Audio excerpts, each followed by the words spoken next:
आज की ये कहानी सुनने के बाद आप हर काम पूरी ईमानदारी और मेहनत से करोगे, या कह लो ये कहानी आपको मजबूर कर देगी पूरी ईमानदारी और मेहनत से अपना काम करने के लिए। ये कहानी है एक गांव के लड़के की घर की मजबूरी और पैसों की कमी की वजह से वह दूर शहर काम करने के लिए जाता है, ताकि वहां से वह कुछ पैसे कमा पाए जिससे उसका और उसके घर वालों का खर्चा पूरा हो पाए।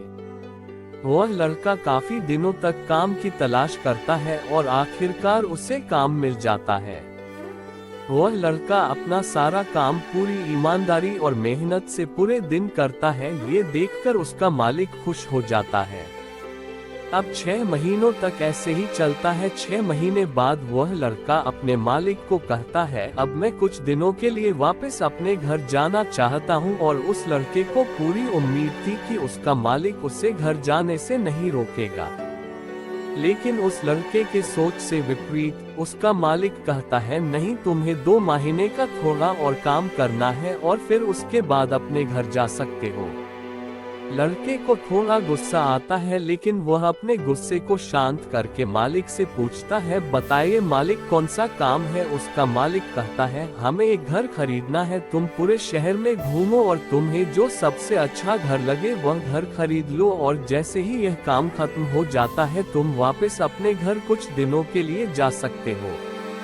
ये सुनकर वह गांव का लड़का खुश हो जाता है और जल्दी जल्दी घर को खरीदने का काम खत्म कर देता है। वह मालिक के पास जाता है और कहता है, मालिक, मैंने सबसे अच्छा घर आपके लिए खरीद लिया है।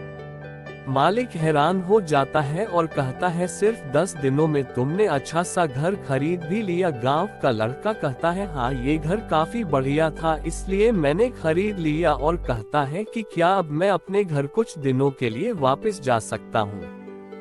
मालिक कहता है, नहीं, तुम सिर्फ 2 दिनों के लिए अपने घर वापस जा सकते हो। गांव का लड़का कहता है, अरे मालिक, मुझे गांव जाने में ही 1 दिन लगेगा, तो कैसे भला मैं 2 दिनों में वापस आ जाऊं। मुझे मेरे परिवार के साथ वक्त भी बिताना है। मालिक खुश होकर कहता है कि अब से तुम हमेशा अपने परिवार के साथ ही रहोगे। जो घर मैंने तुम्हें खरीदने के लिए कहा था वह घर तुम्हारे और तुम्हारे परिवार के लिए मेरे तरफ से एक तोहफा है। ये सुनकर वह गांव का लड़का खुश होने के बजाय मायूस हो जाता है और कहता है, अगर मालिक आपने मुझे पहले कहा होता कि ये घर आप मेरे लिए खरीद रहे हो तो मैं थोड़ी और जानकारी प्राप्त करके इससे और अच्छा घर खरीदता। मालिक ने कहा, मैंने तुम्हें 2 महीने दिए थे और 10 दिन में खरीद कर तुमने तुम्हारा नुकसान किया है। इसी तरह जिंदगी में भी हमारे साथ यही होता है। कहानी में जो मालिक था वह असल में वक्त था, और हमेशा वक्त जाने के बाद कहते हैं कि अगर मुझे पता होता तो मैं इससे भी अच्छा कर देता। इसलिए आप अभी जिंदगी में जो भी कर रहे हो उसे पूरे जुनून और मेहनत के साथ कीजिए। क्या पता आप आज जो काम कर रहे हो वो आने वाले समय में आपकी जिंदगी बदल दे। कहानी अच्छी लगी हो तो लाइक, शेयर एंड सब्सक्राइब जरूर करें।